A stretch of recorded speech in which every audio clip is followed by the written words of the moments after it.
ఎంత రోజులైనా ఏ జాబ్ చేసినా ఏ పని చేసినా టైం మేనేజ్మెంట్ అంటూ మనకు తెలియాలి.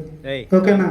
టైం మేనేజ్మెంట్లో ఒక చిన్న స్టోరీ చెప్తాను. ఆల్రెడీ చెప్పాను, చెప్పలేదు, నాకైతే గుర్తులేదు, కానీ 10th క్లాస్ వాళ్ళకి ఈ స్టోరీ నాకు రిపీటెడ్గా నేను గుర్తు చేసుకుంటూ ఉంటాను.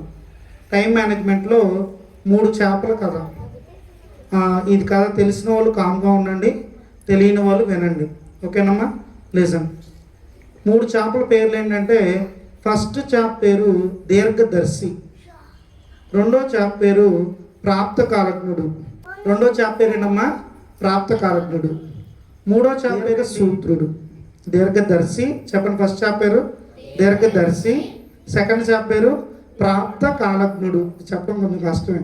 ప్రాప్త కాలజ్ఞుడు. మూడో చేప పేరు ఏంటి? దీర్ఘ సూత్రుడు. ఓకేనా? ఈ 3 చేపలు ఫ్రెండ్స్ అన్నమాట. ఒక చిన్న కాలువలో ఉంటాయి ఇవి, ఈ 3 చేపలు. అయితే అది రైనీ సీజను, చక్కగా చిన్న కాలువ, చాలా ఎక్కువగా నీళ్ళు ఉన్నాయి ఆ చిన్న కాలువలో, ప్రాబ్లం ఏం లేదు. ఆ తర్వాత వానాకాలం తర్వాత నెక్స్ట్ ఏ కాలం? వానాకాలం తర్వాత ఏ కాలం? రైనీ సీజన్ తర్వాత వింటర్ సీజన్ అమ్మా వింటర్ సీజన్. వింటర్ సీజన్లో మనకి టెంపరేచర్ అంత ఎక్కువ ఉండదు కదా, సో కొంత వాటర్ లెవెల్ తగ్గినా ఆ చిన్న కాలంలో కొంచెం నీళ్ళు ఉన్నాయి. నెక్స్ట్ వచ్చేది ఏంటిది? Summer season. ఈ వింటర్ సీజన్ తర్వాత వచ్చేది ఏంటమ్మా? Summer season. ఈ దీర్ఘదర్శి ఎవరైతే ఫస్ట్ ఉన్నారో, దీర్ఘదర్శి, దర్శి అంటే చూడటం, దీర్ఘం అంటే ముందుగానే, అర్థమవుతుందా? ముందుగానే గమనిస్తాడనమాట ఈ దీర్ఘదర్శి. ఈ కాలంలో ఉన్న నీళ్లు తగ్గినాయి, నెక్స్ట్ వచ్చేది మనకి వేసవి కాలం, సమ్మర్ సీజను. ఈ వాటర్ అంతా ఎండిపోతే మనం ఈ కాలంలోనే ఉంటే చనిపోతాము. ఈ కాలువ గుండా మనం పెద్ద కాలువకి కనెక్షన్ ఉంది, దాని ద్వారా మళ్ళీ ఒక పెద్ద నది, ఆ తర్వాత సముద్రానికి వెళ్ళిపోయామనుకోండి, ఎన్ని వేసవి కాలాలు వచ్చినా సముద్రం నీరు ఇంకిపోదు, ఎవాపరేట్ అవ్వదు, వాటర్ వేపర్ లాగా కన్వర్ట్ అవ్వదు అని చెప్తుంది. అప్పుడు మిగతా 2 చేపలు ఉంటాయి. ప్రాప్తకాలం అంటాడు, ఎప్పుడు వచ్చే వేసవి కాలం గురించి, ఇప్పుడు ఈ చిన్న కాలంలో హ్యాపీగా బ్రతుకుతున్నాం, ఇప్పుడు అంత దూరం ఇది వెళ్ళాలా, అప్పుడు చూసుకుందాంలే అంటాడు.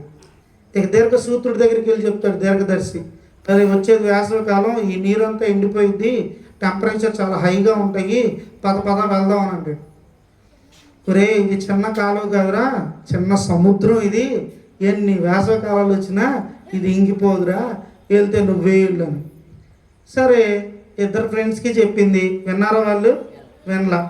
చక్కగా దీర్ఘదర్శి అలాగే తను ఈదుకుంటూ హ్యాపీగా సముద్రంకి వెళ్ళిపోయింది. వేసవకాలం రానే వచ్చింది. ప్రాప్తకాలజ్ఞుడు గమనిస్తున్నాడు, వాటర్ లెవెల్ చాలా తక్కువైపోతుంది, ఇంకొన్ని రోజులు అయితే ఈ పెద్ద కాలువకి చిన్న కాలువకి మధ్యలో చిన్న మడుగు ఉందన్నమాట, కనెక్షను. ఆ కొన్ని రోజులు అయితే ఆ మడుగు ఏమైపోతుంది, కనెక్షను పోయిద్ది అనమాట. మొత్తం 2 సపరేట్ అయిపోతాయి, ఎండిపోతాయి మధ్యలో ఉన్న వాటరు. ఓకేనా? వెళ్ళే దారి అనేది లేదు వాటరు పెద్ద కాలంలోకి వెళ్ళడానికి. ప్రాప్తకాలంలో గమనిస్తాడు, ఇదేదో చాలా ప్రమాదం, మనం ఇక్కడే ఉంటే చనిపోతాము అని చెప్పి ఈ ప్రాప్తకాలంలో దీర్ఘ సూత్రుడి దగ్గరికి వెళ్తాడు. దీర్ఘసూత్రుడి దగ్గరికి వెళ్ళి, అరే ఇంకొంత కాలం కనుక ఉంటే, ఇంకొన్ని రోజులు కనుక మనం ఇక్కడ ఉంటే ఈ నీరంతా ఎండిపోయి మనం చచ్చిపోతాంరా, ఇదే సమయం 2-3 రోజులు వెళ్ళకపోతే కనుక ఇక్కడే ఉండి చచ్చిపోతాం, వెళ్ళిపోవాలరా అంటాడు పెద్ద కాలంలోకి. అక్కడి నుంచి అటు వెళ్ళిపోతాం, దీర్ఘదర్శి చెప్పింది కానీ మనం వినలేదు, ఇప్పుడు వెళ్ళకపోతే నిజంగా చనిపోతాం అంటాడు. ఒరే, వెళ్తే నువ్వు వెళ్ళరా, ఏంటి ఇప్పుడు నన్ను పంపించేసి నువ్వు ఒక్కడవే ఇక్కడ ఉన్నావు అనుకుంటున్నావా? సర్లే, వెళ్తే నువ్వు వెళ్ళు, ఇది చిన్న కాలువ కాదు, చిన్న సముద్రం, నేను వెళ్ళను అని చెప్పి దీర్ఘసూత్రుడు అక్కడే ఉంటాడు. సరే, నువ్వు జావు అని చెప్పి ప్రాప్తకాలుడు ఏం చేస్తాడు, చిన్న కాలం నుంచి పెద్ద కాలంకి, పెద్ద కాలం నుంచి నదికి, నది నుంచి సముద్రానికి వెళ్ళి దీర్ఘదర్శిని కలుస్తాడు. ఎలాగో కొన్ని రోజులు వేసవి కాలంలో, ఇక మే ఎండ తెలుసు కదా మీకు, మేలో ఇక బాగా ఎండ వచ్చేసేపాటికి మొత్తం నీళ్ళు ఇంకిపోయి కొంచెం అయిపోతాయి అన్నమాట. ఈ పొద్దున్నే నిద్రపోతాడు కదా మనోడు, దీర్ఘసూత్రుడు, అర్థమవుతున్నా, లేజీ పర్సన్ కదా. సో ఇటు కొంచెం ఇద్దామంటే అక్కడ ఏం లేదు, కొంచెం కాలం అయిపోయింది. ఇదేంటి కొంచెం కాలం అయిపోయింది, ఇంకా ఎటు వెళ్ళడానికి లేదు, పెద్ద కాలం కనెక్షను పోయింది. ఇక ఎక్కడెక్కడే ఆ 2 రోజులు 3 రోజులు ఆ కాలం ఇంకిపోయేదాకా అట్టాగే ఉండి చనిపోయింది. అప్పుడు ఎంత బాధపడినా పెద్ద కాలంలోకి వెళ్ళడానికి దారి ఉందా, ఇంకొక కనెక్షన్ ఉందా, వాటర్ లేదు, అలాగే చనిపోయింది. ఇదంతా టైం మేనేజ్మెంట్. ఇప్పుడు మీతో కనెక్ట్ చేసుకుంటే ఇప్పుడు ఒక్కొక్కళ్ళు ఒక్కొక్కలాగా ఉంటుంది అన్నమాట. ఇప్పుడు నేను టీచర్ని, ఇప్పుడు బిఎస్సి బిఎడ్ నేను చేశాను, ఓకేనా. Madam BSc general, sir MA English, sir Kiran sir MSc chemistry, అర్థమవుతుందా. ఇక్కడ ఉన్న వాళ్ళందరూ గ్రాడ్యుయేట్స్, పోస్ట్ గ్రాడ్యుయేట్స్.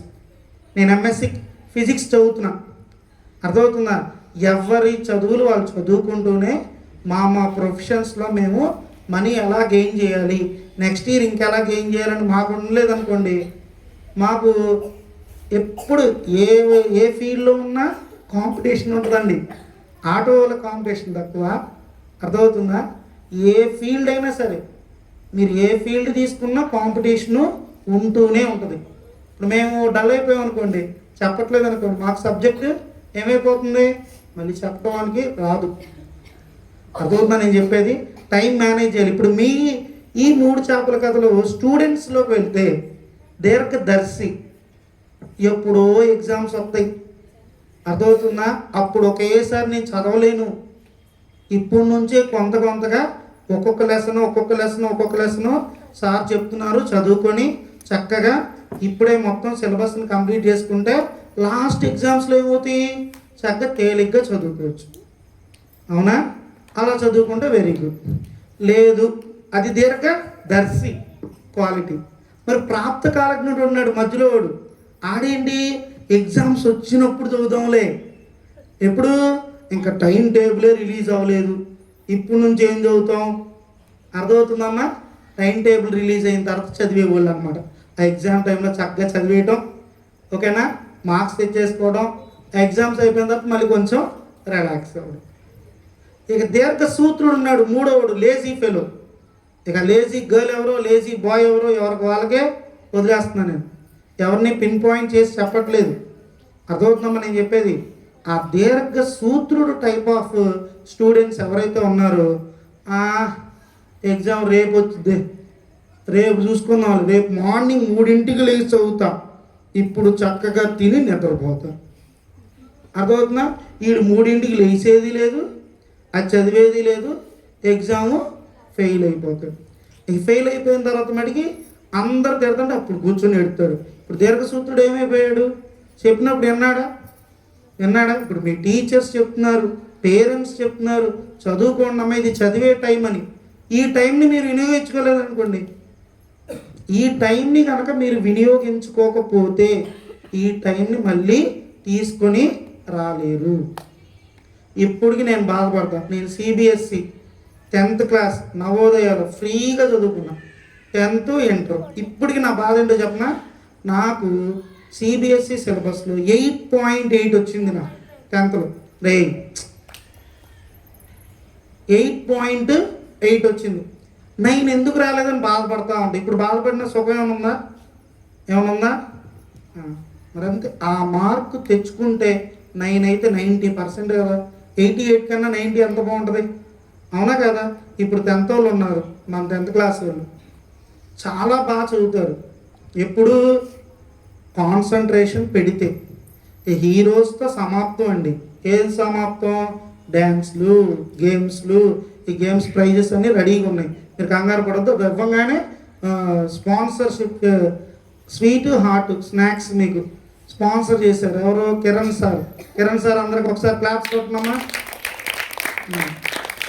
ఈ మొత్తం మెయింటెనెన్స్ అంతా ఒక 10,000 అయితే సారు కొంత షేర్ చేసుకున్నారు, ఓకేనా. అది ఈ హెల్ప్ఫుల్గా ట్యూషన్ టీచర్స్ కూడా చక్కగా హెల్ప్ఫుల్గా అందరూ నాకు హెల్ప్ఫుల్గా ఉన్నారు. ఈ ప్రోగ్రామ్ అంతా ఇలా జరిగిందంటే అందరూ వర్క్ చేయబట్టి, అలాగే వాలంటీర్స్, బాయ్స్ కొంతమంది, గర్ల్స్ అందరూ చక్కగా చేశారు పర్ఫార్మెన్స్లు అందరూ, ఓకేనమ్మా. టైం మేనేజ్మెంట్ ముఖ్యం, గుర్తుపెట్టుకోండి. ఫస్ట్ థింగ్ ఇదేంటమ్మా, ఇదేంటి ఫస్ట్ పాయింట్ ఏంటి? Time management. 3 చేపల కథ గుర్తుపెట్టుకోండి. ఈ 3 చేపల్లో దీర్ఘదర్శిలాగా ఉంటారా, ప్రాప్త కాలజ్ఞుడిలాగా ఉంటారా, దీర్ఘసూత్రులాగా ఉంటారా? దీర్ఘదర్శి. చెప్పేటప్పుడు అందరూ బాగా చెప్తాం, చేసేటప్పుడే ఓకేనా టైం టేబుల్ని చేయాలి. నెక్స్ట్ వచ్చేప్పటి టాలెంట్ అమ్మ. ఒక్కొక్కరికి ఒక్కొక్క టాలెంట్ ఉంటుంది. బాయ్స్ చక్కగా డ్యాన్స్ పర్ఫార్మెన్స్ చేశారు భయపడకుండా. గర్ల్స్ చక్కగా 3-4 పాటలు చేశారు డ్యాన్స్. నేను 2 years బ్యాక్ 10th క్లాస్ వాళ్ళు ఫేర్వెల్ జరుగుతుంటే 1 నిమిషం పాట లాస్ట్లో చేయండి సార్ అన్నారు. ఆ 1 నిమిషం పాటకి రియల్గానే చెప్తున్నానమ్మా, ఒక 4 నైట్స్ ఎక్కడ ఈజీ స్టెప్స్ ఉంటాయి 1 2 3 4 ఎత్తుక్కొని అర్థమవుతుంది. 1 నిమిషం పాటకి 4 రోజులు ప్రిపేర్ అయ్యా. నైట్ పూట ప్రిపేర్ అయితే అక్కడ కొన్ని స్టెప్పులు గుర్తున్నాయి, కొన్ని స్టెప్పులు గుర్తులేవు. ఆ మ్యూజిక్తో కలిపి చేసేసి ఎవరి టాలెంట్ వాళ్ళది. ఒకరు బాగా చదవచ్చు, ఈ చదివే వాళ్ళు వెళ్ళి చదవని వాళ్ళని పురుగుల్లాగా ఏంటి నీకు ఈ మార్కులేనా వచ్చింది ఎట్లా వద్దమ్మా. నీకు వస్తే నువ్వు వాడికి ఏదైనా ఉంటే చెప్పు, అంతేగాని రాని వాళ్ళని ఎప్పుడు తక్కువ చేసి మాట్లాడదు. వాడికి ఇచ్చిన టాలెంట్ వేరే ఉంటుంది. అర్థమవుతుందా? కొంతమంది చిన్నపిల్లలు చిన్నప్పుడు చదవకుండా ఉండొచ్చు, మెల్లగా గ్రాడ్యువల్గా పెరుగుతున్న కొద్దీ ఏమవుతుందమ్మా వాళ్ళు చదువుతూ వెళ్తారు. దానికి ఉదాహరణ నేను ఎప్పుడు మా తమ్ముడు గురించి చెప్తూ ఉంటాను. నేను చదవని వాళ్ళని పిలిచి ఎందుకో చెప్పనా, నేనేమో ఫస్ట్ ర్యాంక్ ఫస్ట్ నుంచి పడి చదివేవాడిని. అసలు మామూలుగా ఫస్ట్ ర్యాంక్ కొట్టకపోతే ఆ రోజు ఇక ఏడుతూ అన్నం తినేవాడిని కాదు. సెకండ్ ర్యాంక్ వచ్చిన 2 మార్కులు తగ్గినా 3 మార్కులు తగ్గినా ఇక అన్నం తినేవాడిని కాదు. అర్థం. మా తమ్ముడు చక్కగా ఆడుకునేవాడు, ఆడు అసలు చదివేవాడు కాదు. అని మా టీచర్స్ ఉంటారు కదా, నన్ను పిలిచి నువ్వేంటి ఎంత బాగా చదువుతున్నావు, మీ తమ్ముడు ఏంటి చదవట్లేదు అంటే ఇంటికి తీసుకెళ్ళి తెలియదుగా చిన్నప్పుడు నాకు కూడా చీపురు పూలు తీసుకుని కొట్టేసి ఉండండి. ఏంటి ఎందుకు కొట్టట్లేదు, నీ వల్ల టీచర్ వచ్చి నన్ను పిలిచి అడుగుతున్నారని చెప్పి కొట్టేసేవాడు బాబు.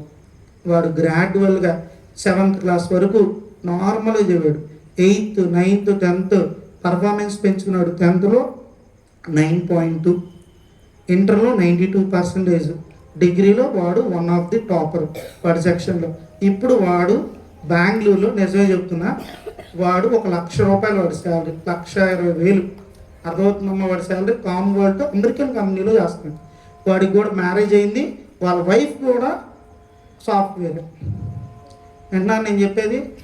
ఏది చిన్నప్పుడు చదవను మా తమ్ముడే. ఎవరి ఫ్యూచర్ని డిసైడ్ చేయలేరు. చదవట్లేదని చెప్పి తక్కువ చేసి మాట్లాడొద్దు ఎవరు, ఓకేనా? నువ్వు బాగా చదివితే ఇంకా బాగా చదువు. చదవని వాళ్ళకి ఏమంటే ఒక పాయింట్ చెప్పు, ఓకేనమ్మా? నెక్స్ట్ టాలెంట్ గురించి చెప్పాను కదా. 3వ పాయింట్ స్కిల్. మీకు ప్రతి ఒక్కరికి ఒక స్కిల్ ఉంటుంది. అర్థమవుతుంది. నాకు నేను సంవత్సరానికి ఒకటి చెప్పేవాడిని, నేను కలెక్టర్ అవుతా, పోలీసు అవుతా. అర్థమవుతుంది. చిన్నప్పుడు సినిమా చూస్తూ ఉంటాం కదా, సినిమాలో డాక్టర్ గారు మంచిగా నడిచి వస్తుంది, జనాలందరూ డాక్టర్ బాబు అంటా ఉన్నట్టే డాక్టర్ అవుతాను. తర్వాత కొన్నాళ్ళకి యాక్టర్ అవుతాను. ఇప్పుడు ఏమయ్యాను, టీచర్ అయ్యాను. వీళ్ళందరినీ ఫస్ట్ చూస్తూ ఉంటాం అన్నమాట. ఇక్కడ నుంచే కదా మీరు అన్నీ అయ్యేది. ఏ లాయర్ అవ్వాలన్నా, డాక్టర్ అవ్వాలన్నా, ఇంజనీర్ అవ్వాలన్నా ఇక్కడ నుంచే కదా మిమ్మల్ని అందరినీ చూస్తూ ఉన్నాం. సో ప్రాబ్లం ఏం లేదు. ఒక్కొక్కరికి ఒక స్కిల్ ఉంటుంది. ఆ స్కిల్ని మీరు మనీగా సంపాదించగలగాలి. అర్థమవుతుందమ్మా? ఆ స్కిల్ ఎప్పుడు పోగొట్టకూడదు, ప్యాషన్ ఎప్పుడు పోగొట్టకూడదు. మీరు ఏ జాబ్ చేస్తున్నా మీరు ఆ స్కిల్ని ఇంప్రూవ్ చేసుకుంటారు. కొంతమంది కీబోర్డ్ వాయిస్తారు బాగా, కొంతమంది డ్రమ్స్ కొడతారు, కొంతమంది డ్యాన్స్ బాగా చేస్తారు. అర్థమవుతుందమ్మా నేను చెప్పేది? నేను స్కిట్ బాగా చేస్తాను, నేను స్కిట్లు బాగా చేస్తాను. డిగ్రీ వరకు కూడా మైమ్ స్కిట్, మన యూట్యూబ్ ఛానల్ కూడా ఉంది, మైమ్ స్కిట్స్ చేస్తాను. ఆంధ్ర డైలాగ్ కాలేజ్ విజయవాడలో. డ్యాన్స్ మీటింగ్ మాకు రాదు. అర్థమవుతుంది. ఒక్కొక్కరికి ఒక టాలెంట్ ఉంటుంది, దాన్ని ఇంప్రూవ్ చేసుకుంటూ వెళ్ళాలి. Next one, last one, social man. ఏంటి సోషల్ మ్యాన్? సోషల్లో సిలబస్లో సోషల్ కాదు. సోషల్ మ్యాన్ అంటే నలుగురితో ఎలా ఉండాలి. అర్థమవుతుంది. ఒకరిని ఇబ్బంది కలిగించేటట్టు ఉండకూడదు. ఒకరికి ఇచ్చి ఒకరిని గిల్లి, నలుగురు కలిసి ఒకరిని పిలిచి ర్యాగింగ్ చేసి ఆనందపడకూడదు. అర్థమవుతుందమ్మా? ఎప్పుడు నువ్వు ఎలా బాధపడతావు, నువ్వు గిచ్చుకో. నువ్వు ఎలా బాధపడతావు, బాధపడవా? వేరే వాడికి ఇచ్చినా అంతే. వేరే వాడిని బాధ కలిగించే మాట అన్నా ఆడ అలాగే బాధపడతావు. ఒకరిని బాధ పెట్టే మాట కానీ, అర్థమవుతుందో ఒకరిని కొట్టడం కానీ మనం చేయకూడదు. ఒకరికి ఇబ్బంది పెట్టే ఏదైతే నేచర్ సైకాలజీ ఉందో ఆ సైకాలజీని మార్చుకోండి. వినపడుతుంది అందరికీ? మొత్తం 4 పాయింట్సే చెప్పాను. టైం మేనేజ్మెంట్ అని చెప్పి 3 చేపలు కథ చెప్పాను. ఓకేనా? సెకండ్ పాయింట్ వచ్చేప్పటికే టాలెంట్. ఒక్కొక్కరికి ఒక్కొక్క టాలెంట్ ఉంటుంది.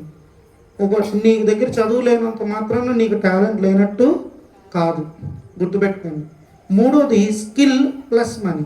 మీ స్కిల్ని ఇంప్రూవ్ చేసుకుంటూ మీరు మనీ సంపాదించుకోవచ్చు ఎప్పుడైనా సరే, గుర్తుపెట్టుకోండి. ఒకవేళ జాబ్ దొరకపోయినా మీ స్కిల్ ఇంప్రూవ్ చేసుకుంటూ ఉంటే ఆ స్కిల్ ఏమవుతుందమ్మా, మనీని మీరు ఎర్న్ చేయొచ్చు.